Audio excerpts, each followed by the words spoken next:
Aloha, welcome to TMDR, the Maui Daily Report for Wednesday, March 5th, 2025. I'm Chivo Cheng Johnson, and these are some of the stories that may interest you today. On March 1st, Trump signed an executive order making English the official U.S. language, ending federal language assistance requirements. However, Hawaii still recognizes English and ʻŌlelo Hawaii as official languages. The Hawaii judiciary reaffirms its commitment to language access, noting that 1 in 10 residents have limited English proficiency and need accommodations to participate in the justice system.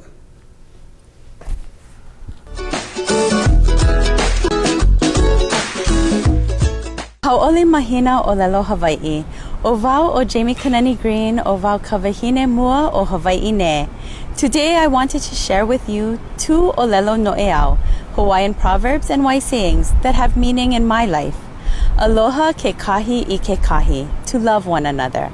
Pupukahi I holomua, unite to move forward. I invite the Office of the Governor's staff to share with all of you some of their favorite ʻŌlelo noʻeau too. E ka ko'o ka ko I ka ʻŌlelo Hawaii. O Shari Carter ko u inoa. An ʻŌlelo noʻeau that is meaningful to me is ʻaʻohe hana nui e kaluʻia. No task is too big when done together by all. E ka ko'o ka ko I ka ʻŌlelo Hawaii. Aloha, o tia ko'u inoa, o oahu ku'u moku puni, o ko'olau poko ku'u moku.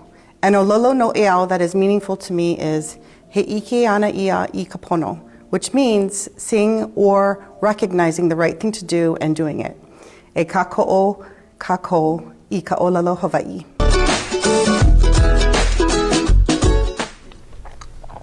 Protests were held across Hawaii yesterday ahead of the president's address to Congress. On Maui, hundreds gathered outside the state building in Wailuku, with protesters lining both sides of South High Street. Rally organizers say they're standing up for human rights, defending their democracy, and fighting to protect workers and services. Supporters of Trump are asking the community to start working together. In a statement on Tuesday, the Office of the Governor said Attorney General Ann Lopez is working with other attorney generals across the country to protect democracy, working people, government services, and human rights in America. Maui prosecutors charged a man with a rare count of first-degree murder after he allegedly confessed to killing his girlfriend in her Kahului apartment February 26th. Danny Freitas, 41, is being held without bail for the stabbing death of Janine Cara Sturgeon, 43 years old. The rare first-degree murder charge has a penalty of life in prison without the possibility of parole. Freitas has 17 prior convictions, including 2 for abuse. One was in 2011 and the other was in 2012, in which he was sentenced to 181 days in jail. He was recently arrested in October for felony abuse for allegedly choking Sturgeon in front of her 13-year-old daughter. He was released 2 months later after posting $5,000 bail. The victim's family says the justice system failed. And it failed Sturgeon and shattered her family because Freitas should never have been released, calling for tougher penalties for repeat domestic abusers. Some surprising news. 10 Maui surf stores, including Honolulu Surf Company, Quicksilver, Volcom, and Billabong, are closing by late April as operator Liberated Brands LLC files for bankruptcy. 80 Maui employees were notified they have about 12 weeks of work left. All U.S. stores under these brands will shut down.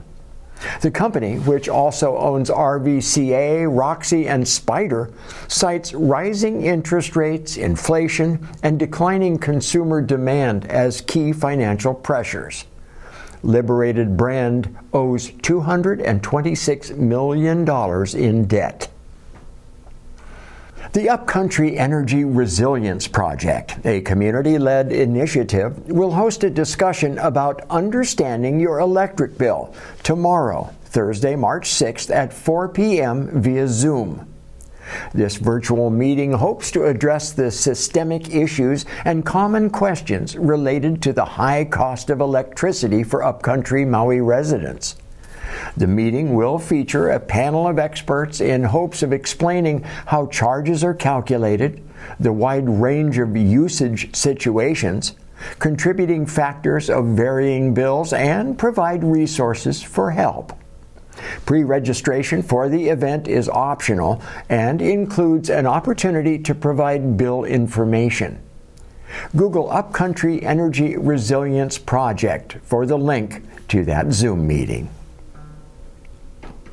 The Hawaii Senate passed SB 332 SD1, which prohibits bundling foreclosed homes at public sales, ensuring each home is sold separately.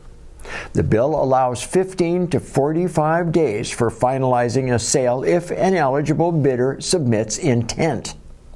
Lawmakers wanted to protect local homeowners from investors buying foreclosed properties at reduced rates after natural disasters or economic crisis.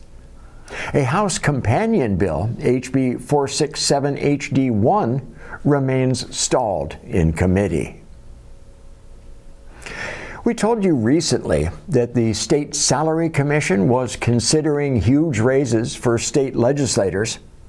Well, now the Hawaii Salary Commission has proposed between 35 and 48% pay raises over a 6-year period for judges, state executives, and lawmakers.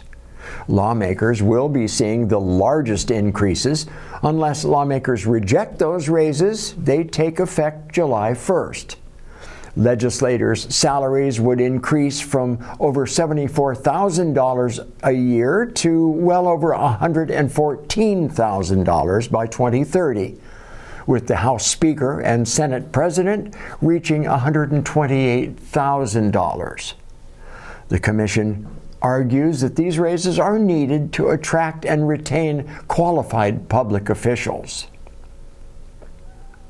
This past Monday, the Mobile Medical Education Unit, or MMEU, was stationed at Kalama Park in Kīhei to provide Maui's houseless community mental health services, food stamps, non-critical wound care, clothing, and much more.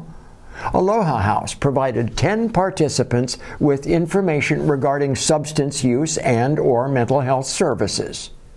The Department of Education distributed food, hygiene kits, hats, shoes, sunscreen, and other personal care items.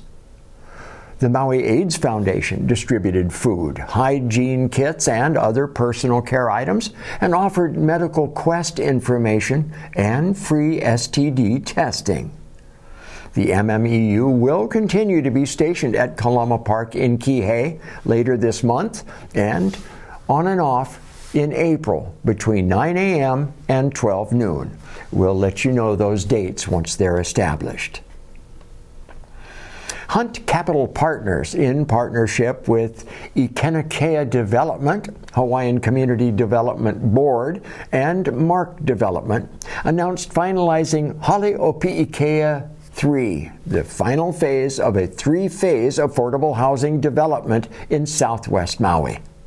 Located in Kīhei, Hale O Pi'ikea Phase 3 will introduce a mix of 1, 2, and 3-bedroom housing options for low-income families earning up to 30%, 40%, and 60% of the area median income.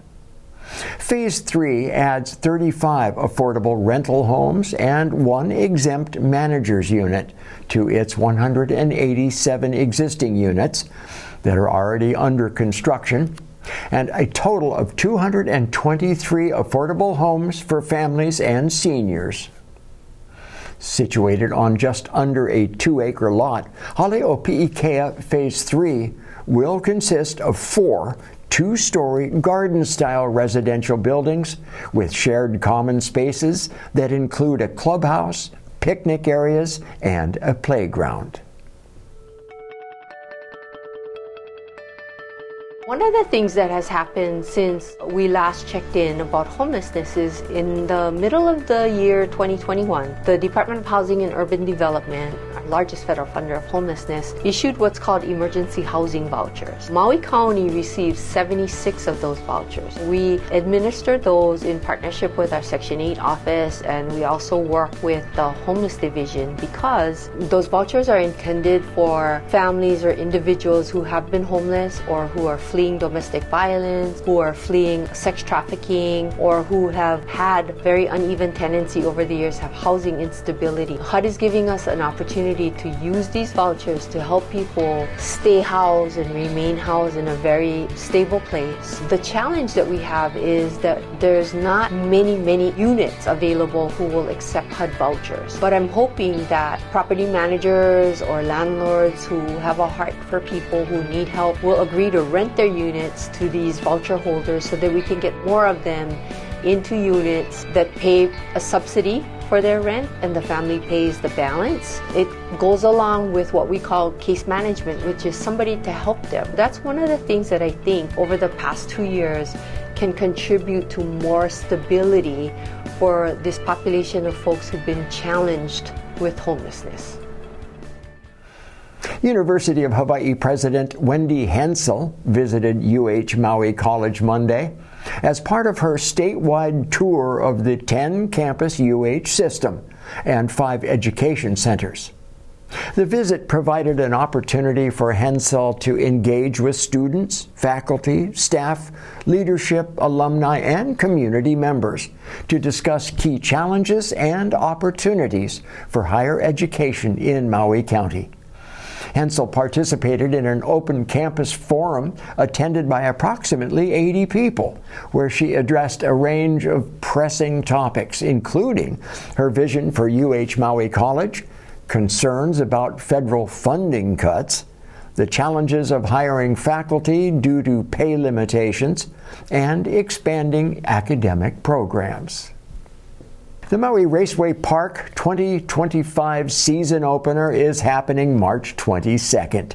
The gates will open at 12:30 p.m. and close at 8 p.m. Tickets are cash only at the gate. Registration as a race participant begins at 1 p.m. and all drivers will meet at 4 p.m. The schedule is subject to change due to weather or track conditions. And as a spectator, be sure to be there by 8 p.m. or you will not get in after the gates close. In January, the home-sharing website Home2Go named Hawaii the top trending state in the United States for summer getaways after it saw a 132% increase in vacation searches. Specifically, it noted that Kaanapali was the top trending spot for vacationers, seeing its own 242% increase in searches. Well, that's it for today's Maui Daily Report. Mahalo for joining us, and please keep watching Akaku channels 53, 54, and 55.